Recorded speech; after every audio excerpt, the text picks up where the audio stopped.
We steal the waves in the air and we never give them back. We are.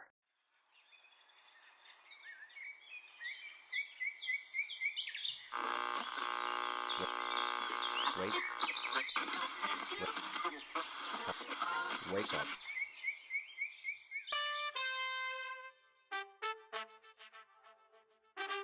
Lofi Poli Sci, how we doing out there? Dr. P right here talking to our famous question, what's going on in the world today? And connect to us, people, for all of your local Lo-Fi updates. Instagram, YouTube, LinkedIn, we got it all. People, just come and find us and say what's going on. Now, straight to it, that Lo-Fi Global Press for you. Out in the Caribbean, or Caribbean, however you prefer to say it. But Jamaica is taking a much harder stance on domestic violence these days. A new law has just been signed that strengthens protection orders, as well as the penalties for breaking such protection orders. So protection orders, first off, what are we talking about?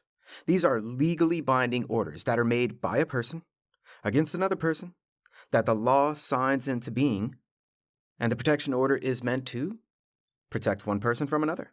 And specifically in Jamaica, this is about domestic violence and intimate partner violence, where the government just released a statement saying that as many as 4 in 10 women in the country report experiencing some form of intimate partner violence. That's 40%, people. And the government also noted that a lot of cases go unreported. So this new law increases the strength of those protection orders. And now, you can be said to have broken a protection order if you perform property damage or harass the individual who issued the order. Both big deals as far as the actual strength of protection for people. And also, now if you violate a protection order, it used to be that you were fined up to $65. Now it's a fine of up to $6,450 and up to 1 year in jail. Well done, Jamaica. Everyone needs to take domestic violence more seriously, as it happens far too often in every country around the world. Now out to the country of Tuvalu in the Pacific Ocean, where elections have been had, and the prime minister of the country has lost his local election, meaning he will no longer be able to be prime minister. And if you're saying, well, big deal. Well, it is. You see, Tuvalu is one of the few countries that still recognizes Taiwan as a sovereign country. And this prime minister backed that stance. But now, that stance is going to be called into question. And Taiwan may lose another ally. Remember Tuvalu, people. Eyes open. Now let's head on over to Burkina Faso, Mali, and Niger, over in West Africa.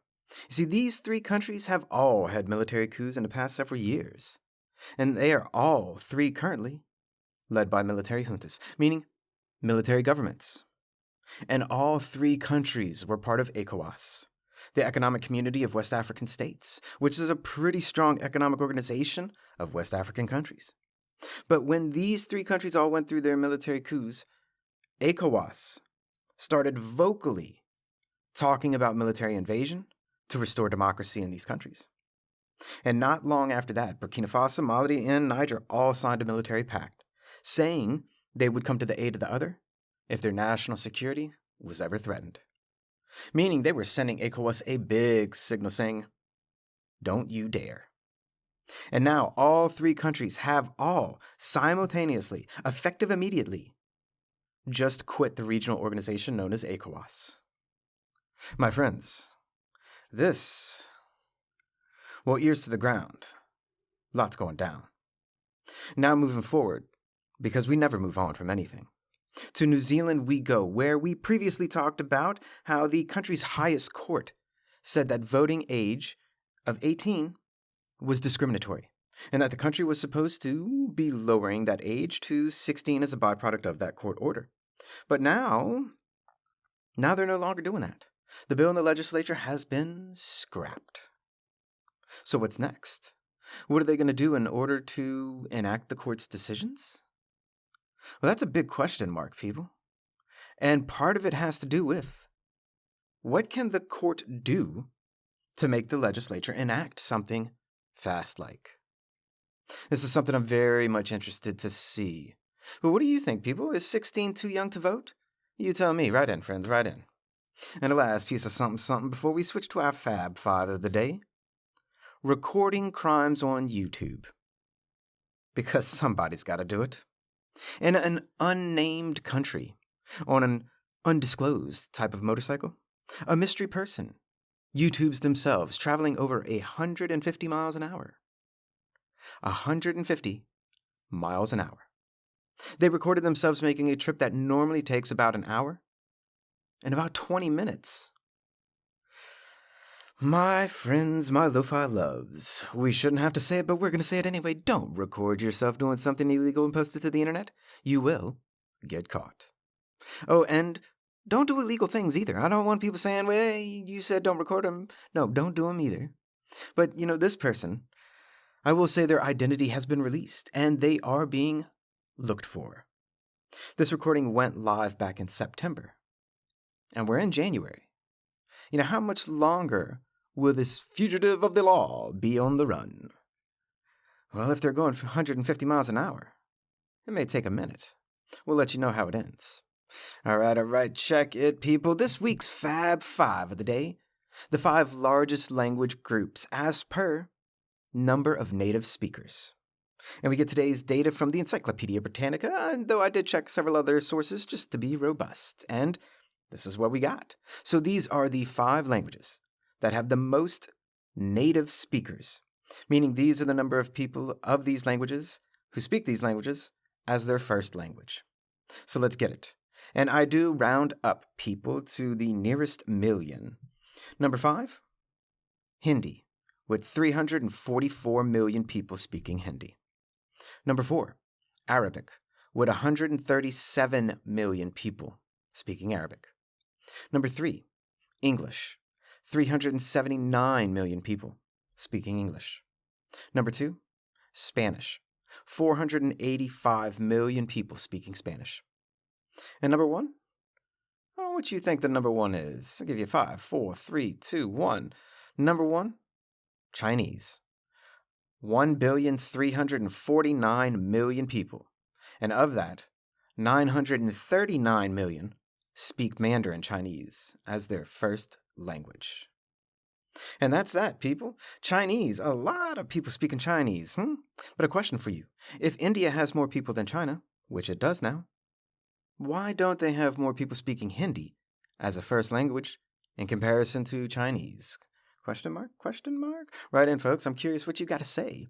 And there you have it, peeps. Our fab-5 languages by groups and numbers of native speakers. Number 5, Hindi. Number 4, Arabic. Number 3, English. Number 2, Spanish. Number 1, Chinese. All right, now let's switch gear to our final segment of the day, that Lo-Fi Global Trivia. We got 5 trivia questions coming at you. Let's dig in. Number 1. What country is about to loan back some art that was stolen during colonial times? What country is about to loan, quotation marks around that one, loan back some art that was stolen during colonial times? Why aren't they just giving this art back? We don't know. Number two. What country just announced that they're switching the recognition and diplomatic ties from Taiwan to China? What country just announced the switching of recognition and diplomatic ties from Taiwan to China? Number 3. What country's court just blocked its government from sending a police force to Haiti? What country's highest court just blocked the government from sending a police force to Haiti? Number 4. What country opened a liquor store for the first time in almost 70 years? What country opened a liquor store for the first time in almost 70 years? And number 5. Environmental protectors threw soup at what famous painting this week? Environmental protesters threw soup at what famous painting this week? Love you, Lo-Fi. And this, just a snap of what's going on in the world today. I see. I bring it down, man, like. Lofi Poli Sci is more than just me. It's the we that we be. Pickering, signing off.